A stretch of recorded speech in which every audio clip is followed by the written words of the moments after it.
You have any interest in the field of marketing and advertising, and specifically within design or strategy or even entrepreneurship, you have to check out this video.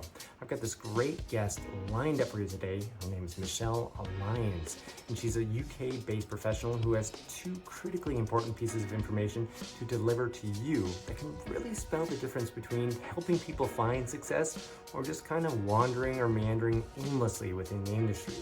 So yeah, get those pens ready, pencils ready, iPads ready, whatever it is that you take notes on, get that ready because you're not going to want to miss this information. And by the way, after you watch this video, of course, a like or subscribe would be wonderful, but check out the full-length audio version. There we get into a lot more, including Michelle's story and a lot more in the way of tips and insights. Anyway, I think it's about time to get started, so why don't we?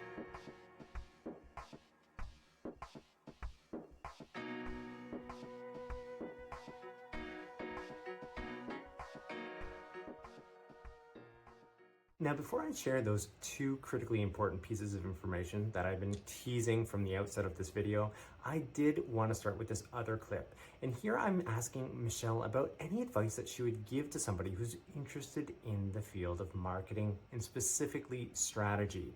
And this might be a nice point to kind of enter in this discussion and warm you up to what's about to come your way. So check it out. To get into strategy, I wouldn't overcomplicate things.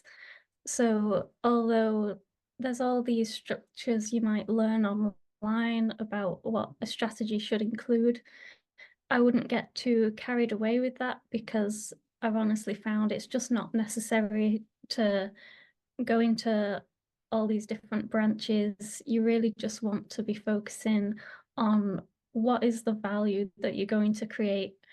Why does it make sense that you create that value and how are you going to deliver on it? So I would just begin with a problem. So often it can be tempting to start with an idea, but it's the solutions to problems that will ultimately be the idea. And that is how you create value, by solving a problem. So a strategy should really always start there. And I like to go back and forth then between what it is we're going to do and why it makes sense. Sometimes, other things will come up as you start exploring the strategy. It's not always obvious straight away. So don't sort of feel you've got to be channeled through this perfectly linear process. There is a little bit of back and forth and adjusting things. And then with the how, that's really important. You want to be quite granular with the actions that you're going to take.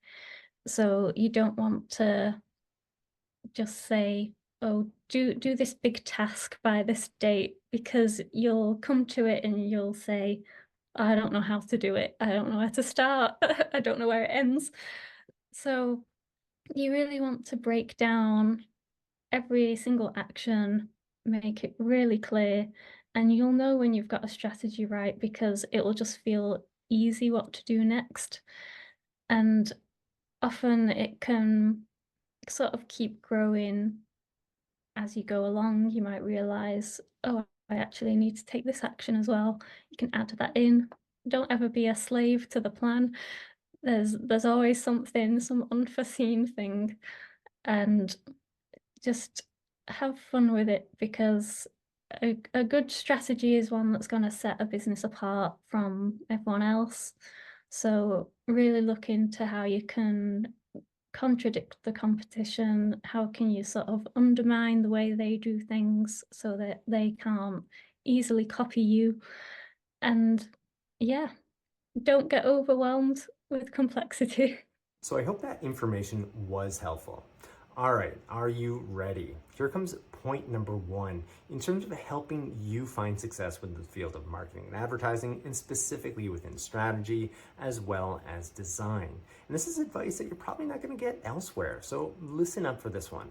And the idea here is side projects. There's extreme value in doing them. Why, you ask? Well, here's a clip of Michelle breaking that down for us. On the side, I'm working on the national park project. So to promote the now 35 national parks, they've just Hmm. announced a new one. And that's where it really kind of branches out in terms of what I'm actually doing, Okay. because I'm developing new skills, new knowledge purely just to make this project happen. So, for example, I've had to learn game development from scratch. I've Mm. had to get really good at storytelling, learn character design, practice digital illustration. So I guess that's kind of the nature of a creative job. If you work for yourself, there's always going to be these self-initiated projects where it just diverges so much from the core services you would offer to a client. But at the same time, I think building this project on the side is it's a demonstration of what I could do for a potential client.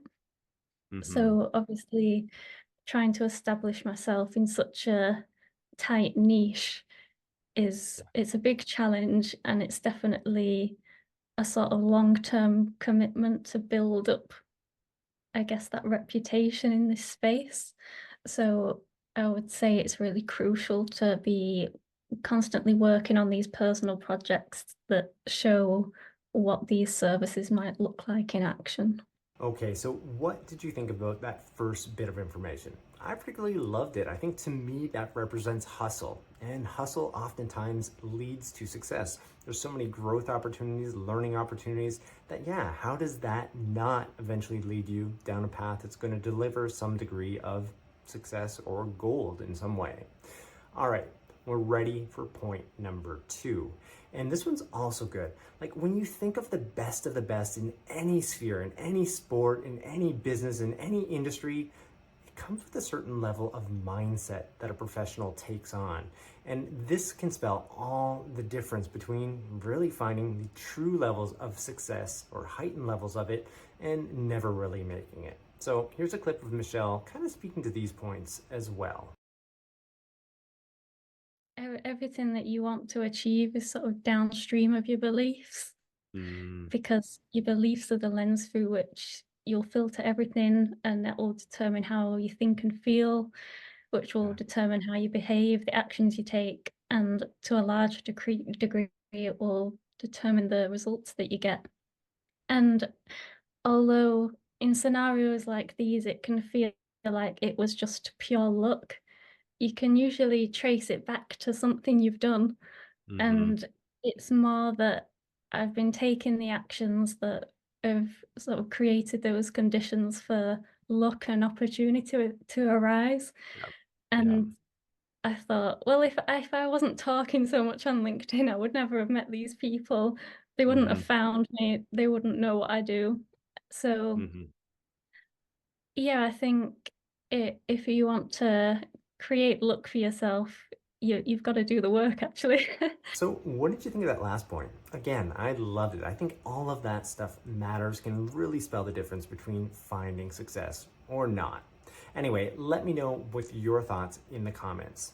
And as I mentioned off the top, I would love, love, love a like or subscribe, but I'd also love for you to check out the full length audio version. There, we're going to dive into a lot more. You're going to hear more about Michelle's backstory. You'll also learn about how she structures her day to set herself up for success, how she's built up her personal brand and reputation on the platform LinkedIn, plus her thoughts and views on AI within the marketing space.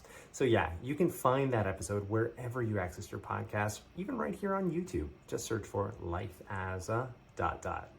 Anyhow, I think it's about time to close up this video, so we'll have another one coming right next week, so don't miss it. All right, until then, we'll see ya.